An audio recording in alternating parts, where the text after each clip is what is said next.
ulalim. Kwento ng isang mandirigma na si Bana na umibig sa isang babae na si Unawa na anak ng isa sa mga pinuno ng kalabang tribo. Dahil sa bawal na pag-ibig na ipinunla ng dalawa, sila'y pansamantalang naghiwalay at umibig muli si Bana sa isa pang babae na si Lagunawa. Nagsimula ang kwento nang makakita si Duranaw nanganga sa ilog. Kinain niya ito at sa di maipaliwanag na kadahilanan, siya'y nabuntis at isinilang si Bana. Si Bana ay naging malakas at naging ganap na mandirigma. Kailanman ay di siya natalo sa labanan.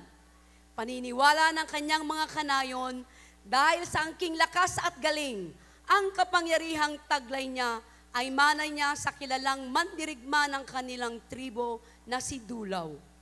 Kalaunan, siya'y umibig kay Unawa, subalit ito'y panandalian lamang dahil ang kanilang tribo ay mortal na magkaaway. Sila'y nagkaanak, Gasinga ang pangalan. Para maitago ang kanilang pag-iibigan, ang batang si Gasinga ay ipinaanod sa ilog, kasabay ang kwintas na habilin ng mag-asawa. Si Gasinga ay naging ganap ding mandirigma, katulad ng kanyang ama. Siya rin ay may angking lakas at galing. Subalit dumating ang araw, nagpang-abot ang mag-ama dahil na rin sa isang babae na si Lagunawa. Nag-alay ng pag-ibig si Bana sa babae, subalit si Gasinga ang nagtagumpay sa pagsubok na binigay ng ama ni Lagunawa. Ilaan tako nan pabuyan ng munisipalidad di Nabunturan, no sinoy ikanda ay mangturpos, sinan istoryan ng sinama ay Dabana, ya Gasinga. Epikong ulalim.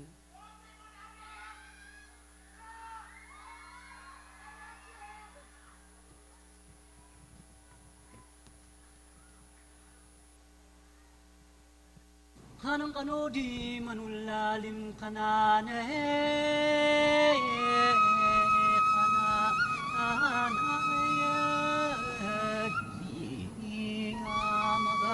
atangga ada ayad diodurawo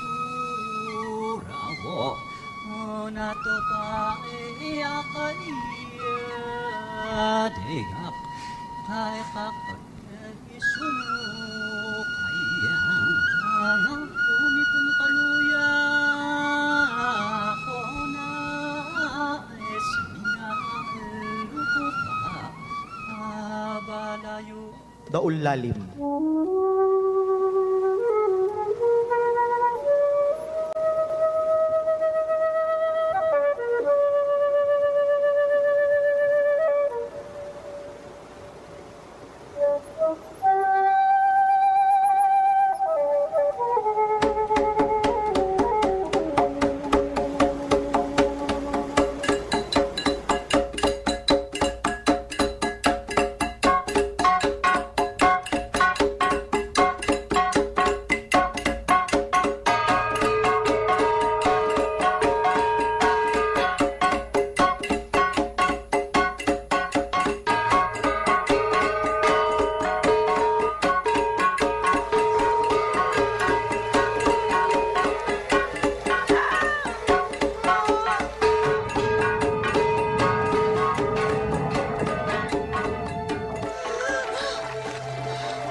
Naunay kasayma, sa patabigbigan da kais ng lugar ay napuam. Masapo ng pusom isang gawis ay panakabalin. Bana.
da kami.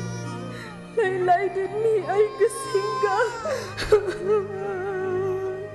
Gasingga.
Nan padas di biag, it wada at kinsakan.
Gasinga!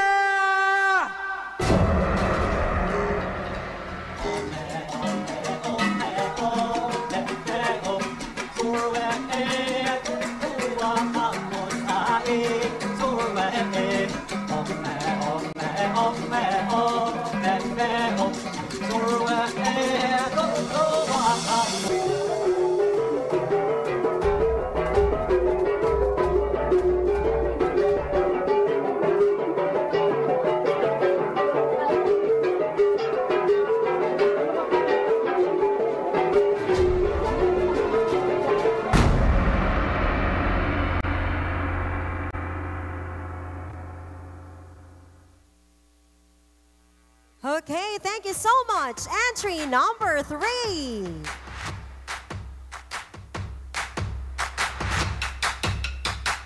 We would like to thank our sponsors, Torre Lorenzo Development Corporation, Apex Mining Company Incorporated, Beauty Derm Corporation, and Marino Party